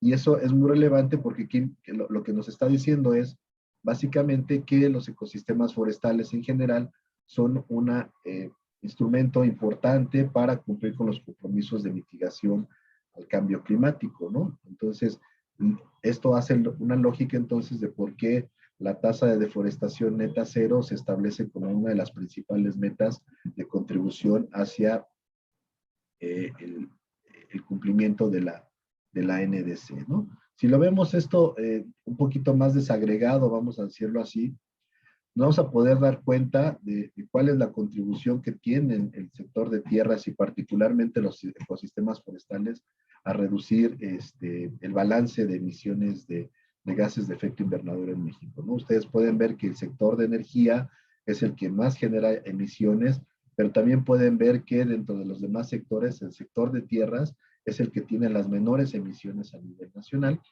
y es el único que también tiene un componente de absorción, constituyéndolo en el único sumidero que tenemos en nuestro país de las emisiones de gases de efecto invernadero, ¿no? Entonces, esto justamente destaca cuál es la relevancia de gestionar adecuadamente los recursos forestales en general, dentro de los que se incluyen los manglares, en las estrategias de mitigación del cambio climático, ¿no? Resumiendo, ¿por qué es importante considerar los ecosistemas forestales en la mitigación del cambio climático? En primera, porque es una oportunidad de implementación rápida, ¿no? Ustedes saben que los ecosistemas forestales almacenan el carbono. Si evitamos la pérdida de esos bosques, mantenemos almacenado el carbono en esos bosques y con eso contribuimos a seguir aumentando la capacidad de secuestro de carbono y almacenamiento en esos bosques, ¿no? Por lo mismo de que evitar la deforestación evita liberar grandes cantidades de carbono a la atmósfera, también entonces su potencial de mitigación es muy, muy alto, ¿no? Y esto también contribuye a evitar el costo de la demora de acciones. ¿Eso qué quiere decir? Que evitando las emisiones que se hacen ahorita, apoyamos hacia acciones futuras o evitamos de alguna manera efectos negativos en el futuro. Es un modelo también que se puede implementar de manera sectorial. Esto lo que implica es que se puede contar con el apoyo de diversas instituciones para implementar estas acciones destinadas a reducir la deforestación. Y también, por otra parte, se permite aprovechar estas oportunidades en un sector con relativamente bajos costos de mitigación comparados con otras opciones, ¿no? Pero algo que quizá que también es más importante dentro de incluir a los bosques o los ecosistemas forestales como una parte de la estrategia de mitigación es que Al mejorar estos ecosistemas forestales, contribuimos también a cumplir con metas sociales y ambientales, es decir, ayudamos a combatir la pobreza, a crear empleos y también a conservar la biodiversidad y otros servicios ecosistémicos, con lo cual justamente favorecemos la adaptación de las comunidades y ecosistemas a los efectos del cambio climático global, ¿no? Pues por eso es importante tener en consideración, como en el caso de México, a los ecosistemas forestales como un elemento importante de las estrategias de mitigación. Y ahora, entrando un poquito más a cuál es la relevancia del sector forestal dentro de las NDC, ustedes pueden ver que en la NDC de México lo que está comprometido es reducir más o menos como el 25% de las emisiones totales hacia el año 2030, de casi, bueno, de 973 millones de toneladas a 762, y en eso, en esa reducción de 211 millones de toneladas requeridas, el sector forestal se espera que contribuya con alrededor de 46 millones de toneladas. Esto quiere decir más o menos el 22% de la expectativa de reducción de emisiones debería de provenir justamente de la conservación, restauración y manejo sostenible de los ecosistemas forestales, incluidos, por supuesto, los manglares, ¿no? ¿Qué establece, al menos desde el punto de vista de la Comisión Nacional Forestal, estas medidas de mitigación? Bueno, nosotros apostamos a la implementación de la Estrategia Nacional REDD como una de las que nos puede ayudar justamente a la reducción de la deforestación y, por tanto, a la mitigación del cambio climático, evitando que el carbono almacenado se libere hacia la atmósfera. Pero también apostamos por la implementación de acciones de manejo forestal comunitario para que sean las propias comunidades las que puedan gestionar adecuadamente sus recursos naturales y de esa manera contribuir a la mitigación del cambio climático, ya sea manteniendo los acervos de carbono o incrementando estos a través del manejo forestal. Por parte de la CONAMP, por ejemplo, y en general del gobierno, se establece como otra meta el manejo e incremento de sumideros de carbono en áreas naturales protegidas. Si bien sabemos que pues, en toda cuando hablamos de ecosistemas forestales, resalto, hablamos también de los ecosistemas humedales y particularmente de los de manglar, ¿no? Saltando ya a la parte de los manglares, de por qué son importantes dentro de una estrategia de mitigación del cambio climático, creo que la parte más importante que muchos reconocemos es que los ecosistemas de manglar tienen una alta capacidad de secuestro y almacenamiento de carbono, tanto en su parte de biomasa, es decir, todo lo que son troncos, hojas, ramas, arbustos, hierbas que están en esos ecosistemas, pero particularmente también en sus suelos. Si ustedes ven estas gráficas, pueden ver, por un lado, que en comparación con otros ecosistemas forestales, los ecosistemas de carbono azul contienen una concentración mucho más alta de carbono almacenada, tanto en su parte aérea como en su parte subterránea, que la que tienen otros ecosistemas forestales, por así decirlo, ¿no? Sin embargo, una de las cosas que destacan el potencial de mitigación de los ecosistemas terrestres sobre los manglares es que justo la superficie que está asociada a ecosistemas de manglar o que está cubierta por ecosistemas de manglar, pues a nivel global es realmente muy pequeña, ¿no? Pero esto no deja de destacar cuál es la importancia, sobre todo en términos de las economías o del desarrollo de las comunidades locales, ¿no? Aquí podemos ver justamente que en comparación con los ecosistemas de bosques tropicales, los ecosistemas de manglar almacenan una cantidad mucho más importante de carbono, tanto en su parte aérea, pero como lo comentaba, sobre todo en su parte subterránea, es decir, en la parte de los suelos. El carbono orgánico almacenado en los manglares es realmente muy importante poder conservar. Pero, bueno, pasando un poco en el caso de México, ustedes bien conocen cuál es la distribución de los manglares de México. En general, una de las características que tiene México, además de contar con grandes extensiones del litoral, es que tiene los ecosistemas de manglar más al norte, prácticamente del mundo, y esto se da inclusive en ecosistemas que son prácticamente semiáridos, ¿no? Como podrían ser los ubicados en Sonora o en la parte de Baja California, ¿no? Y eso da características muy importantes en términos de conservación de la biodiversidad, ¿no? Recientemente una evaluación que hizo Conavio determinó que la superficie de manglar estaba siendo cercana a 1.000.000 de hectáreas o 900.000 hectáreas. Básicamente este incremento se dio por una recategorización de superficies de terrenos que antes no eran considerados como manglar por la falta de informes o de métodos necesarios para poder clasificarlas como tales, y al hacer el refinamiento de los métodos y de los insumos, Conavio pudo hacer la reclasificación de estas áreas, y entonces tenemos ya estimadas alrededor de 900.000 hectáreas a nivel nacional de manglares, ¿no? Entonces, es una extensión importante de manglares. Y como les decía anteriormente, su importancia radica no solamente en la extensión propiamente y en el carbono que tienen almacenado, sino por la capacidad que tienen de suministrar servicios ecosistémicos que son de importancia para las comunidades locales y en general para la población. Ahora, en cuanto al potencial de mitigación de los ecosistemas de manglar, aquí debo de reconocer que todavía estamos, por así decirlo, en pañales en cuanto a la estimación de la información sobre el contenido de manglares. A nivel nacional, por ejemplo, a través del Inventario Nacional Forestal y de Suelos, las estimaciones del carbono almacenado en manglares distan por mucho de ser las más adecuadas, básicamente porque no tenemos la capacidad de levantar tanta información como lo desearíamos sobre los ecosistemas de manglar. Entonces, las estimaciones que hemos tenido realmente nos dan una idea de que posiblemente se estén subestimando los contenidos de carbono a través de la información que hay en el Inventario Nacional Forestal y de Suelos.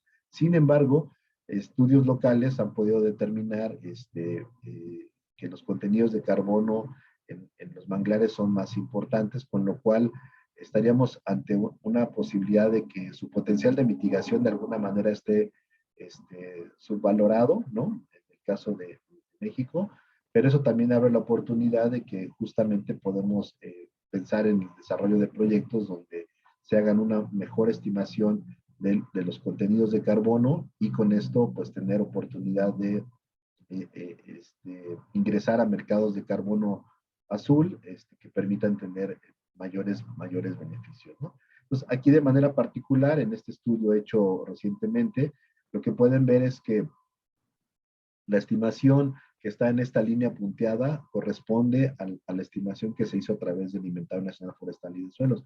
Y como pueden ver, hay una variación importante con respecto a las estimaciones de la parte aérea, que es lo que considera el Inventario Nacional Forestal y de Suelos, ¿no? Pero también hay una importante estimación de los contenidos de carbono que están en la parte del suelo, ¿no? Y esto creo que es lo más importante que tenemos que fijarnos en términos de estrategias de mitigación del cambio climático, la importancia que tiene la conservación de los manglares para que el carbono almacenado en los suelos se quede efectivamente almacenado ahí, ¿no? Entonces, aquí lo que estamos viendo básicamente es la comparación entre tres tipos de regiones de manglar, ¿no? Entre la cálido húmeda, cálido subhúmeda y la cálido árida, ¿no? Que se llama al norte del país, y cómo sus variaciones de carbono también difieren, ¿no?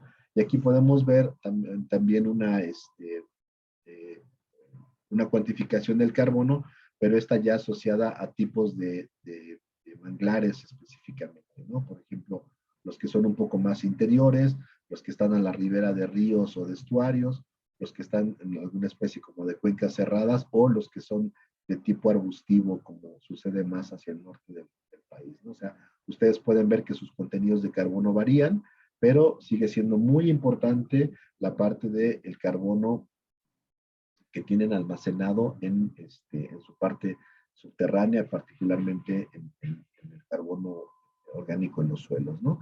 Entonces, en este sentido, creo que hay una gran oportunidad para el desarrollo de proyectos de carbono que tengan en mente el desarrollo de acciones de conservación de los manglares para justamente evitar la pérdida de este carbono almacenado en los suelos en particular, ¿no?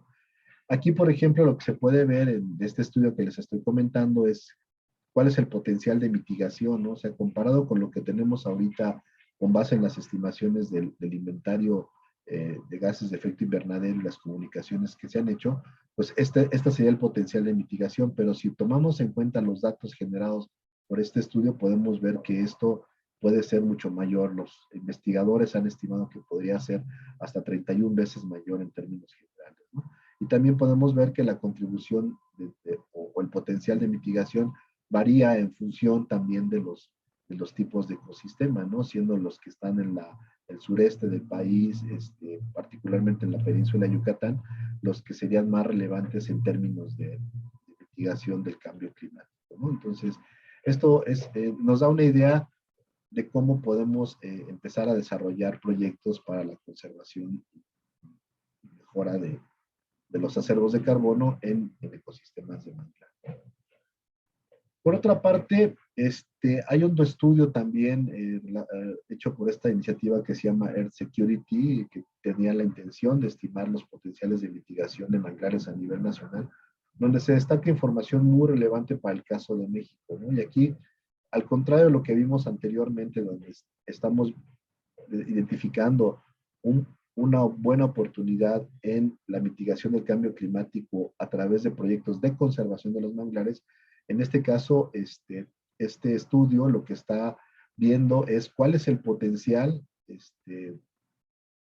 de mitigación asociado a la restauración de los manglares, ¿no? Entonces, aquí lo que podemos ver es que México en este estudio está en un segundo lugar, con un potencial de mitigación muy importante, que supera los 50 millones de toneladas de CO2, y particularmente lo que podemos ver ahí es que lo más importante sigue siendo otra vez el carbono orgánico en suelos, ¿no? Entonces, esto nos abre la posibilidad también de pensar que proyectos de restauración de manglares siguen siendo muy, muy relevantes para contribuir también a la mitigación del cambio climático, especialmente en el mediano y largo plazo, ¿no? Pero también este estudio establece de alguna manera cuestiones muy importantes, como por ejemplo identificar el área total susceptible de poder ser restaurada, que va alrededor de 145,000 hectáreas, lo cual contribuye, o sea, es más o menos el 20% de la superficie total a nivel global, con tasas de potencial o potencial de secuestro de carbono también muy, muy importantes, ¿no? Nos pone tan solo por debajo de Indonesia, ¿no? Y considerando un precio por tonelada de $60 por tonelada, pues también el potencial de financiamiento podría ser muy, muy importante, ¿no? Entonces, esto nos ayuda pues a determinar de alguna forma que además de ser una buena estrategia para la mitigación del cambio climático, pueden obtenerse ciertos beneficios también económicos por la implementación de estos proyectos de restauración, ¿no? Sin embargo, algo que es muy importante considerar es que también el precio importa, ¿no? El precio del carbono. Ahorita, por ejemplo, el precio de carbono en términos generales en el mercado voluntario para el sector forestal anda rondando alrededor de los $5 hasta los $14 en promedio, ¿no? Lo cual podría no ser suficiente para implementar acciones, ¿no? Entonces, por ejemplo, ustedes pueden ver aquí en este mismo análisis que si se establece un valor o un precio del carbono de $30 por hectárea, las acciones de restauración en México no serían financiables o rentables, pues, ¿no? Incluso tendría que hacerse una inversión de alrededor de $500 millones para poder implementarlas con ese nivel, ¿no? Pero si ese valor se duplica, lo que podemos ver es que los beneficios en el retorno podrían superar los $1,500 millones de dólares, ¿no? Entonces, Esto es importante tomarlo en cuenta porque en el desarrollo de un proyecto de carbono también tendrá que hacerse un análisis financiero de la viabilidad para poder implementar este proyecto o los proyectos que se interesen hacer, ¿no? Y bueno, yo quisiera concluir aquí a través de lo que comenté, en que, bueno, los ecosistemas de carbono azul son un sumidero de carbono natural muy eficiente a escala de sitio, es decir, por unidad de superficie son capaces de absorber más carbono que cualquier otro ecosistema forestal terrestre, ¿no? Y justo por eso han recibido una atención internacional por este gran potencial de mitigación que tienen, ¿no? Y si bien a nivel global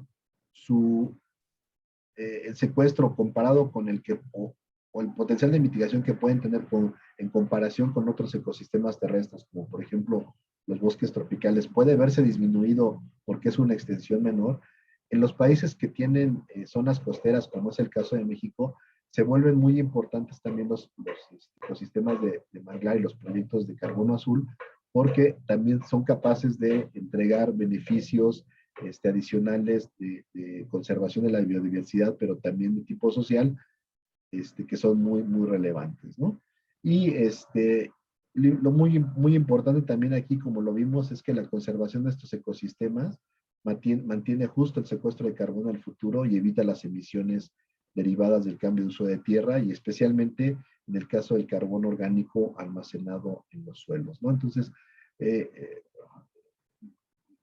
la línea final de mi conversación este día es que justo los ecosistemas de manglar deben ser considerados como una de las estrategias más importantes de mitigación del cambio climático, al menos en el caso de México, ¿no? Y con esto, pues termino agradeciéndoles nuevamente las atenciones y la invitación de los organizadores para poder darles esta charla y pues reiterándome atento a sus comentarios, preguntas y pues a brindarles mayor información en caso de que lo consideren conveniente. Con esto termino mi presentación y muchas gracias. Muchísimas gracias a ti, José Armando. Excelente presentación, muy interesante. Y tenemos bastantes preguntas. Espero que nos dé tiempo. Elías Goferus desde Facebook nos pregunta, ¿qué relación e importancia con la medición del carbono azul en manglares se presentan en los programas financiados de CONAFOR y CONAMP? Esos programas son la Convocatoria Nacional del Programa de Compensación Ambiental por Cambio de Uso del Suelo en Terrenos Forestales y el Programa de Conservación para el Desarrollo Sostenible, PROCODES. Sí, quisiera hablar, en el caso de CONAFOR, que es lo que conozco con más detalle, es que justamente a través del Programa de Compensación Ambiental por Cambio de Uso del Suelo, se financia justamente acciones para la restauración de áreas degradadas de manglar, ¿no? A través de acciones diversas que van desde la propia reforestación, pero también son acciones que tienen que ver con la modificación de la hidrología del sitio a través de la construcción de canales o el desarrollo de otro tipo de obras que permitan restaurar el flujo natural de agua en esos ecosistemas. Y lo que se está haciendo es tratar de implementar acciones de monitoreo justamente en esas áreas que son restauradas, estableciendo primero una línea de base sobre la condición actual y posteriormente ir midiendo los incrementos en los acervos de carbono en la medida de lo posible. Cabe destacar que en el caso del carbono orgánico en suelos, pues requiere de una metodología y el uso de equipamiento muy sofisticado que hace costoso el monitoreo de este acervo de carbono en suelo. Sin embargo, por lo que estamos viendo, vale la pena hacer las inversiones necesarias, ¿no? Entonces, a través del programa de compensación, lo que se está buscando es tener un componente justo de medición del carbono almacenado, tanto en la parte aérea como subterránea, como en la parte de los suelos. Espero haber respondido la pregunta. Sí, muchas gracias, José Armando. Tania Miranda González pregunta, ¿ya existe una hoja de ruta del gobierno sobre las acciones para cumplir con los objetivos de conservación de carbono azul delineados en los NDCs? Ejemplo, delimitando los manglares nacionales de prioridad, a cuáles se les da mayor protección y cómo, etcétera. Sí, gracias. Creo que el estado que estamos ahorita es que se ha detectado ya con mayor precisión cuáles son las áreas de manglares en nuestro país, ¿no? Y de alguna manera eso está sirviendo para hacer la priorización de acciones. Realmente los ecosistemas de manglar, en términos generales, son prioritarios para la realización de acciones, al menos en el caso de CONAFOR, tanto a través del programa de compensación ambiental como el programa de pago por servicios ambientales, se establece una prioridad importante para la asignación de recursos para estos ecosistemas, ¿no? En términos generales. Pero ciertamente todavía creo que tenemos que hacer un trabajo interinstitucional en definir las prioridades en la restauración o conservación de manglares. Yo diría en términos generales que la conservación de manglares sería la prioridad y posteriormente el establecimiento de áreas de restauración prioritarias sería el siguiente paso a dar, ¿no? Gracias. Muchas gracias por la respuesta. Espectador anónimo pregunta, ¿los proyectos BCS, es decir, Berra, de carbono azul, estarán dentro del sistema Red Más jurisdiccional de México? ¿Se sabe de algún plan de este tipo hacia el futuro? ¿Qué riesgo corre un proyecto privado a nivel de transacción de los bonos en el mercado voluntario en este aspecto? Bueno, la verdad es que hay todavía que discutir en cuanto a este tema. Hay un debate justo sobre la propiedad de las emisiones evitadas, en el caso en general del sector forestal, básicamente porque la ley no permite a ningún particular deforestar o sin una autorización expresa de la autoridad competente, ¿no? Entonces, por lo tanto, eso no da, o pone en entredicho la propiedad de las emisiones evitadas, ¿no? Caso contrario es cuando se refieren a acciones de restauración o un incremento de acervos de carbono, en donde un poco la política o la idea ha sido de que como eso, el carbono almacenado se puede reflejar directamente en los troncos de los árboles, y al ser los troncos de los árboles, estar dentro de una propiedad, ese carbono almacenado es propiedad del dueño, quizá es más fácil diferenciar proyectos de restauración de los de red.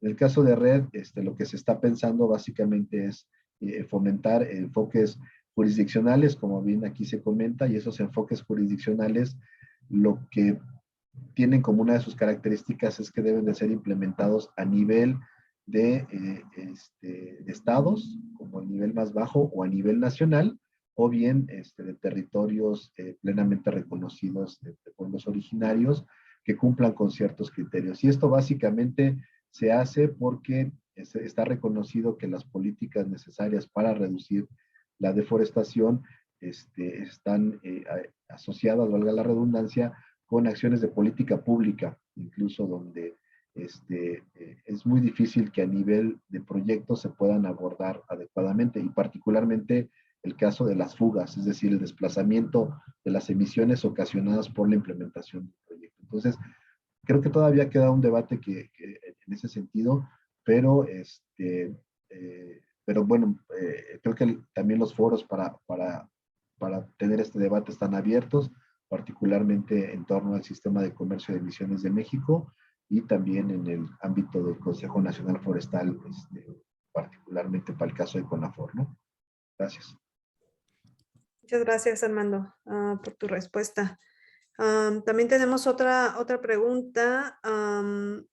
¿Qué fuente se toma? También es de un espectador anónimo. ¿Qué fuente se toma para el precio de carbono como $60? Creo que por ahí mencionaste que hasta $60, ¿no? Sí, básicamente esto es el estudio de escenarios, ¿no? O sea, lo que están haciendo en este estudio que les comenté básicamente es definir cómo se comportarían los flujos de monetarios teniendo diferentes escenarios, ¿no? Entonces, ellos establecen, entiendo, de manera arbitraria, por así decirlo, diferentes precios con los cuales se evalúan en dónde se da un flujo positivo de beneficios netos, ¿no? Entonces, esto no quiere decir que el valor del carbono ahorita esté establecido en $60, ¿no? Eso eventualmente se va a establecer en un mecanismos de mercado, ¿no?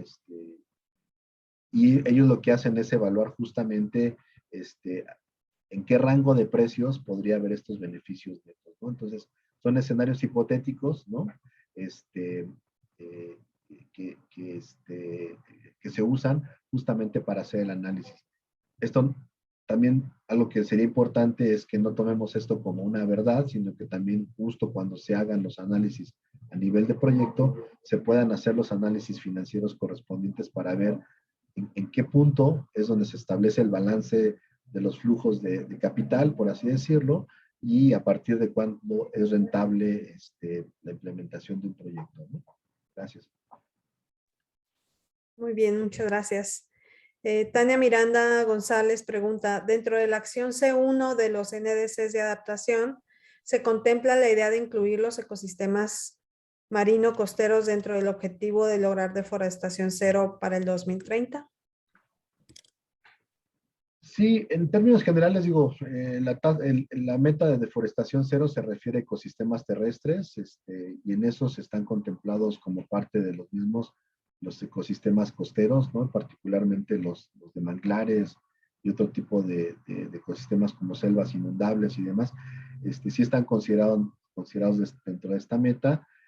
Los que son ya marinos, pues ya no corresponden al ámbito en particular de la CONAFOR, pero supongo que de alguna manera también tendremos que considerarlos. En esa parte sí les confieso mi ignorancia, pero en la parte de ecosistemas costeros sí es importante señalar que están considerados los ecosistemas de manglar en esta tasa de deforestación cero, ¿no? Muchas gracias, José Armando. De parte del equipo de Costa Salvaje tenemos una pregunta y está relacionada con el tema de, vamos a decir, la jurisdicción o la tenencia de la tierra sobre los manglares, ¿no? Los manglares están considerados también como ambientes costeros, ¿no? Dentro de la Ley General de Bienes Nacionales. Y nos preguntábamos si existe como un empalme o hay como un límite muy claro en donde se puede decir los manglares son propiedad privada o tienen dueño y los manglares los manglares son ambientes costeros que son susceptibles de concesionar.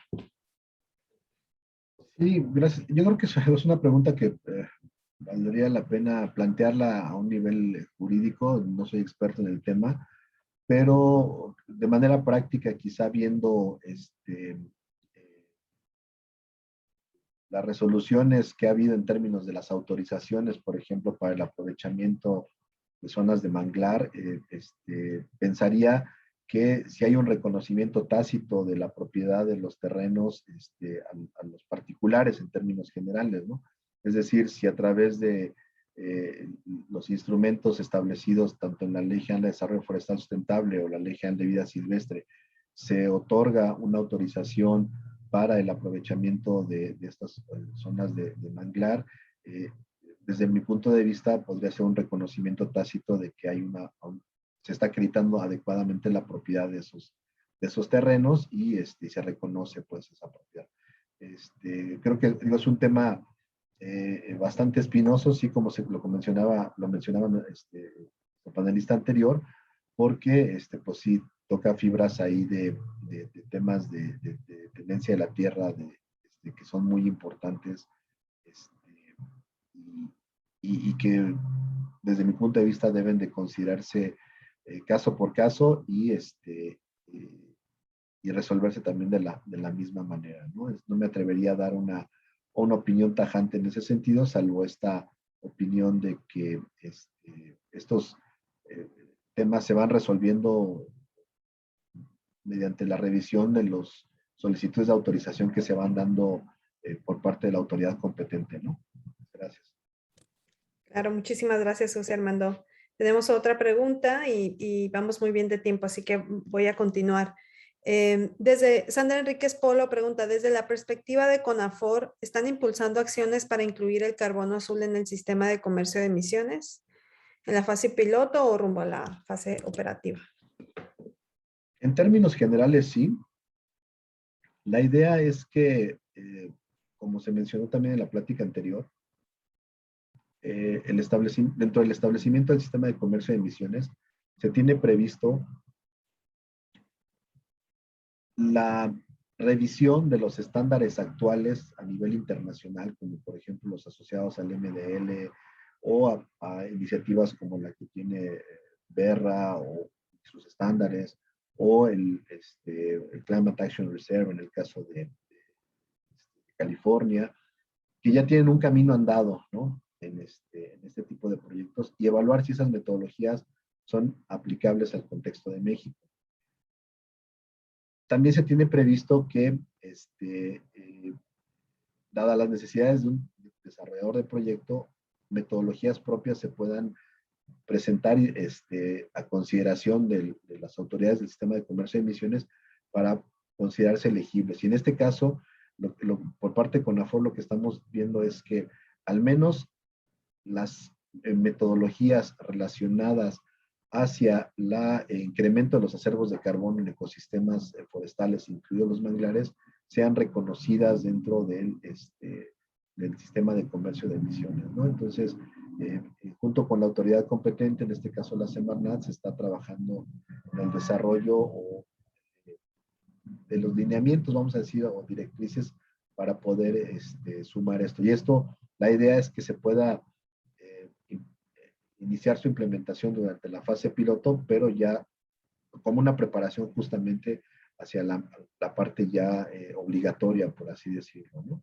Entonces, sí está previsto considerarlo, sobre todo para dar la oportunidad de que haya acciones de los particulares y que puedan obtenerse financiamiento por esto, ¿no? Gracias. Muchas gracias a ti. Voy a leer la última pregunta. José Martín García López pregunta, ¿cuándo se retomarán los grupos de trabajo en monitoreo, reporte y verificación en red más estatales? Gracias. Sí, no hemos dejado de trabajar en este tema. Básicamente ha sido debido a una falta de capacidad institucional. Pero hemos estado trabajando particularmente con ciertos estados que han manifestado interés. Por ejemplo, muy recientemente con el estado de Yucatán, se les apoyó en todo el proceso para la integración del inventario estatal de gases de efecto invernadero en el sector de USCUS, o LULUCF, por el uso del suelo, cambio de uso del suelo y silvicultura, para que pudieran tenerlo, ¿no? Y también se estaba apoyando al estado de Jalisco, por ejemplo, y se apoya a otros estados en el desarrollo de sus esquemas. Aquí ha sido básicamente un tema de falta de capacidad. También algo que hemos visto es que desafortunadamente con los cambios de gobierno, a veces estos equipos de trabajo dejan de reunirse o atender a las convocatorias y tenemos que reiniciar de nuevo el trabajo. Entonces, ahorita hemos estado trabajando más con aquellos que tienen necesidades muy específicas de trabajo, y en particular con estados como el caso de Yucatán o recientemente Tabasco, Jalisco, en llevar a cabo acciones de integración y mantenimiento de los grupos estatales de MRV. Gracias. Gracias a ti, Armando. Aquí me están comentando el equipo organizador que tenemos tiempo para una pregunta más. Si te parece bien. Un espectador anónimo nos pregunta, ¿cómo o en qué temas principalmente podría la comunidad científica de México dedicada a estudiar el ciclo de carbono en ecosistemas costeros apoyar a CONAFOR en su quehacer relevante a la protección, restauración de estos ecosistemas y el mercado de carbono azul? Sí, gracias. Creo que es una pregunta muy relevante porque los investigadores, toda la comunidad científica tienen un rol muy importante, ¿no? En este documento que yo les comentaba en la presentación, mucho de ese trabajo fue desarrollado a partir de los investigadores, en particular sabemos del interés de miembros del CIMBESTAF, por ejemplo, que han hecho justamente el levantamiento de información de campo muy específica, muy detallada sobre esto. Entonces, ¿cómo ayudan a la CONAFOR? Básicamente es haciendo lo que hacen, poniendo a disposición de la institución y de todos los que quieran tenerlo la información relevante sobre la estimación del almacenamiento de carbono en ecosistemas y los resultados de su investigación, ¿no? Esto va a ayudar a que, por un lado, tengamos sistemas más robustos de estimación, por un lado, pero también esquemas transparentes de información, algo que es muy importante en todos los proyectos en general de mitigación en el sector forestal, es que debe haber una transparencia total de la información, es decir, si alguien dice que utilizó un dato, ese dato tiene que estar disponible para que lo puedan verificar, ¿no? Si alguien dijo, yo utilicé esta metodología, yo utilicé este modelo, todo eso tiene que estar disponible. Todos los datos utilizados para hacer la estimación deben de estar disponibles. Entonces, el trabajo de la comunidad científica en ese sentido es muy relevante porque justo ayudan a cubrir los vacíos de información que se tienen por parte de la federación, en este caso, dadas sus limitaciones institucionales, ¿no? Gracias. Gracias a ti. Le cedo la palabra a Ana Laura para cerrar las conferencias del día de hoy.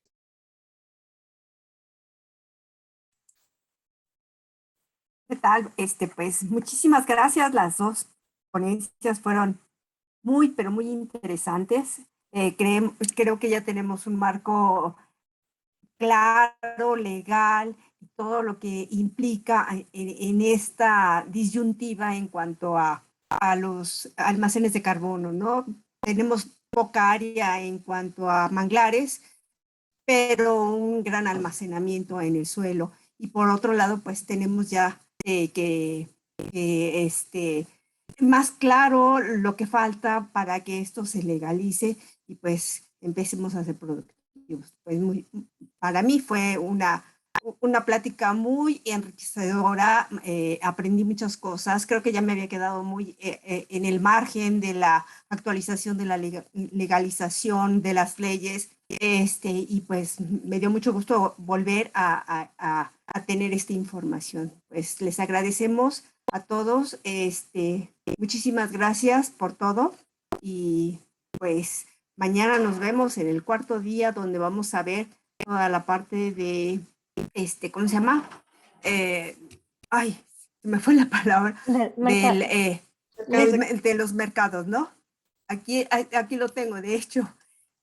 Sí, es para la certificación de los proyectos de carbón azul. Entonces, yo creo que estamos dando como una visión muy general y muy integradora. Muchísimas gracias por todo. Sí, muchísimas gracias, por supuesto, a nuestros dos panelistas y a Ana Laura del Comité Mexicano de Manglares. Muchas gracias por tu apoyo el día de hoy. El día de mañana, como ya mencionó Ana Laura, tendremos también agenda llena. El tema principal es el proceso de certificación de carbono azul en el mercado voluntario. Iniciamos de nuevo a las 11 de la mañana, Ciudad de México, y esperamos contar con su asistencia. Les comento también que ha habido a lo largo de estos 3 días del foro muchas preguntas relacionadas precisamente a los bonos, ¿no? A los sistemas de certificación. Entonces, el día de mañana, si alguno de los que están aquí hicieron preguntas en los días anteriores y no fueron respondidas por los conferencistas en su momento, mañana hay esa oportunidad, ¿no?, de retomar y de discutir más a fondo. Así que vayan preparando sus preguntas para nuestra conferencista. Muchas gracias. Que tengan un excelente día y nos vemos mañana. Buen día, buena tarde. Saludos a todos.